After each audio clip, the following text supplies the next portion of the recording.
আসসালামু আলাইকুম viewers, welcome to my channel best cook recipes. যেহেতু রমজান মাস, ইফতারে সাধারণত সবাই চায় ঠান্ডা কিছু খেতে। তো আজ আমি তৈরি করব কাস্টার্ড ডেজার্ট। এই ডেজার্টটি খেতে কতটা দারুণ হতে পারে, না খেলে আপনারা বুঝতেই পারবেন না, এবং বানানো একদমই সহজ। এই ঠান্ডা ঠান্ডা ডেজার্টটা খেতে কতটা দারুণ হতে পারে, আপনারা না খেলে বুঝতেই পারবেন না। ইফতারে এই ঠান্ডা ডেজার্টটা যখন বানিয়ে খাবেন, আপনাদের মন প্রাণ কলিজা সবটাই ঠান্ডা হয়ে যাবে। আশা করি আমার রেসিপিটা আপনাদের ভালো লাগবে। আপনারা একটু মন দিয়ে আমার ভিডিওটি দেখুন, আর ভিডিওটি যদি ভালো লেগে থাকে তাহলে আমার চ্যানেলটিকে সাবস্ক্রাইব করবেন, ফেসবুকে আমার পেজটিকে ফলো করবেন। তাহলে চলুন, এই ডেজার্টটা তৈরি করার জন্য আমি এখানে একটি কলা নিয়েছি। কলাটাকে একটু পাতলা করে কেটে নিচ্ছি। কলাটা যখন কাটা হয়ে যাবে, তারপর আমি কিছুটা খেজুর পাতলা করে কেটে নেব আমার পছন্দ মতো। আর আপনারা আপনাদের পছন্দ মতো খেজুরগুলোকে কেটে নিতে পারেন। খেজুরের বিচিটা আগে ছাড়িয়ে নিতে হবে, তারপর কাটতে হবে। এবার ডেজার্টটাকে তৈরি করা পালা। তো আমি এখানে নিয়েছি প্রায় 2.5 কাপ পরিমাণ গরুর দুধ। দুধটাকে আগে থেকে জাল করে নিয়েছি। আর আমি এখানে দিয়েছি প্রায় 4 টেবিল চামচ পরিমাণ চিনি।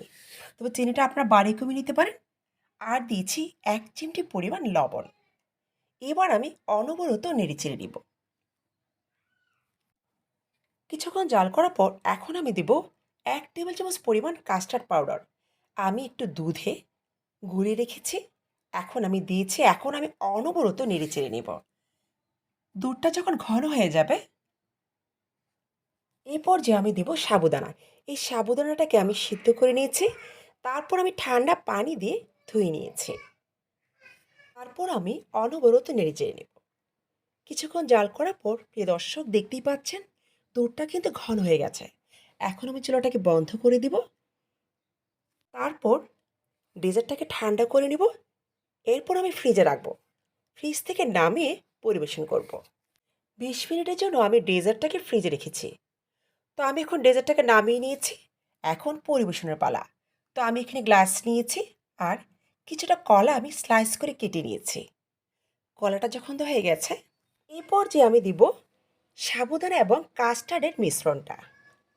যখন হয়ে যাবে, তারপর আমি দিব খেজুর। কিছুটা খেজুর আমি পাতলা করে কেটে নিয়েছি।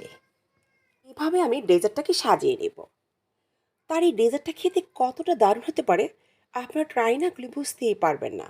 এই গরমে অথবা এই ইফতারে এই ঠান্ডা ঠান্ডা ডেজার্টটা খেতে কি বলবো, খাওয়ার সঙ্গে সঙ্গে মন প্রাণ সব কিছু ঠান্ডা হয়ে যায়।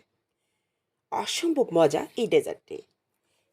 এখন আমি কিছুটা খেজুর উপরে ছড়িয়ে দিলাম। এরই মাঝে তৈরি হয়ে গেল আমার কাস্টার্ড ডেজার্ট। আপনারা চাইলে ঈদেও কিন্তু এই আইটেমটা রাখতে পারেন। কম সময়ে কম খরচে তৈরি করে ফেলা যায় এই মজাদার কাস্টার্ড ডেজার্ট। আশা করি আমার রেসিপিটি আপনাদের ভালো লেগেছে। ঈদের শুভেচ্ছা জানিয়ে বিদায় নিচ্ছি। আল্লাহ হাফেজ।